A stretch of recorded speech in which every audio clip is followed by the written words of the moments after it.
Negative exponent property states that for any non-zero number a and any given integer n, that a raised to the negative n power is equal to 1 over a to the positive n power.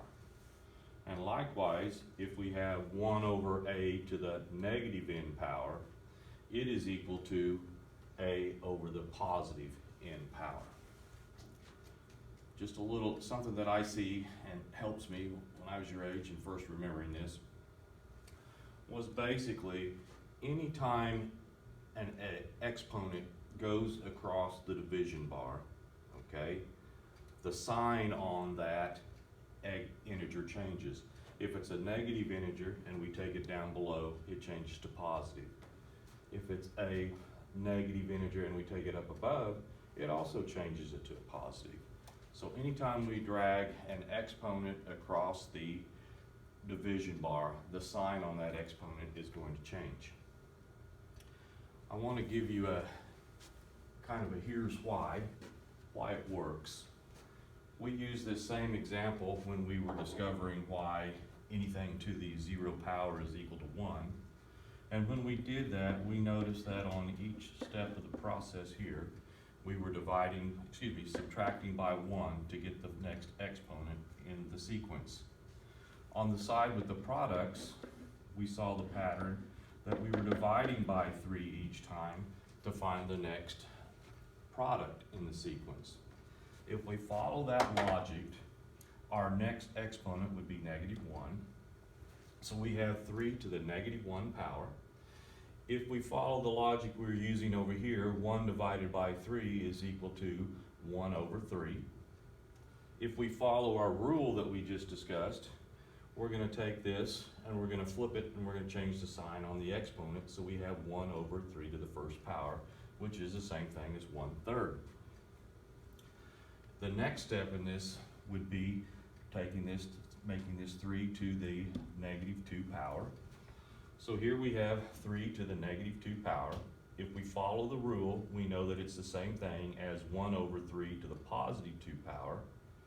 If we follow our rule over here and divide 1/3 by 3, we get 1/9, which is equal to 1 over 3 to the second power. Let's take it one more step. And as we look at this, we see that we have 3 to the negative 3rd power. Follow our rule, we're going to flip it. We're going to take the positive or the opposite of the exponent we had. So we have 3 to the positive 3 power.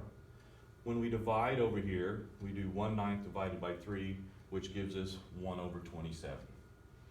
So that's kind of a proof as to why negative exponent rule works. Let's take a look at a couple more examples here.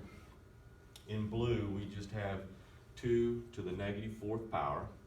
Following our rule, we know if we take the reciprocal and change the sign on the exponent, we would have 1 over 2 to the 4th power, which is equal to 1 over 16 when we simplify. Represented algebraically here with variables, we have 1 over j to the negative 4th power. Follow our rule, we're going to take the reciprocal, change the sign on the exponent, and we have j to the 4th power. Let's go ahead and put that to use on 2 examples here. And before I start doing anything to this, anything that's negative, I'm going to want to go ahead and flip it. I'm going to take it across the bar and make it a positive. So as I start out here, first thing I have is v to the negative 3 power. I know that if I take the reciprocal of that, it's going to change the sign on the exponent. So now I've got v to the 3rd power on bottom. I still have w on top, and that's x to the 2nd power has a positive exponent, so I'm going to leave it. On bottom I have another w, and then also on bottom I have y to the negative 6th power. I know if I take the reciprocal of that, it'll change the sign on the exponent, so I'm going to go ahead and bring that y up here and make it y to the 6th power. From here out, if we remember when we first started talking about quotients of powers, we realized that those two will cancel each other out because w divided by w is 1, and multiplying this whole thing by 1 does not change the value.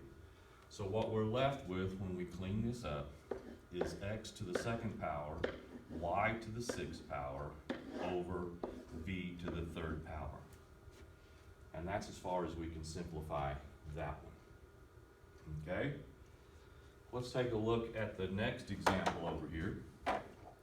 We've got 5j to the negative 3 power, k to the second power, m to the negative 6 power, and we have 25k to the negative 4, m to the negative 2 power on the bottom. First thing I want to do is I want to take care of the constants. I've got 5 over 25. I just need to simplify that. If I simplify that, I'm going to have 1 over 5. I factored out 5 of each one of those.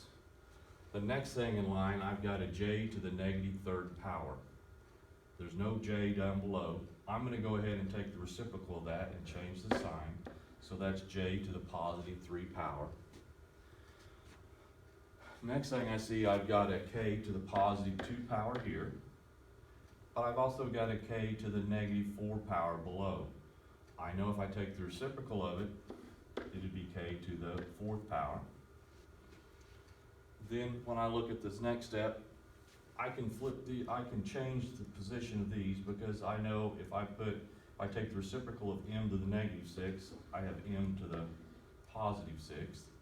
And if I take the reciprocal of 1 over m to the negative 2, bring it up top, I have m to the second power. Well, let's look at that and see if there's anything we can clean up. I'm just going to go ahead and leave my 1/5 for now. Okay, j to the third power, there's nothing on top, and there's no more j's down here. Up here, I can do k to the second power times k to the 4th power, which would be k to the 2 plus 4 power. So we have k to the 6th power. Then I've got my m's, okay? We can follow the rule. The rule would say, when I was dividing this, it would be m to the 2 minus 6 power, which gives me m to the negative 4 power, which would be on top, which I'd have to flip over and bring on bottom. Or I could do some logic here, and I could say, okay, there's 2 m's up here, m times m. There's 6 m's down here. These 2 will cancel out 2 of these, which will bring this to m to the 4th power, which would be the same thing as if we brought that down. So now we've got m to the 4th power on bottom. There's nothing left for us to do other than we can simplify that, because I know that 1 times k to the 6th power is still k to the 6th power. So I'm going to clean it up a little bit. I've got k to the 6th power divided by 5j to the 3rd power, m to the 4th power. As you go through, you'll find which method works best for you, whether it's following those rules and actually following the quotient of powers rules, whether it's kind of doing some factoring out, canceling out like we did on this one. But if you have any questions, be sure to ask me in class. See you then.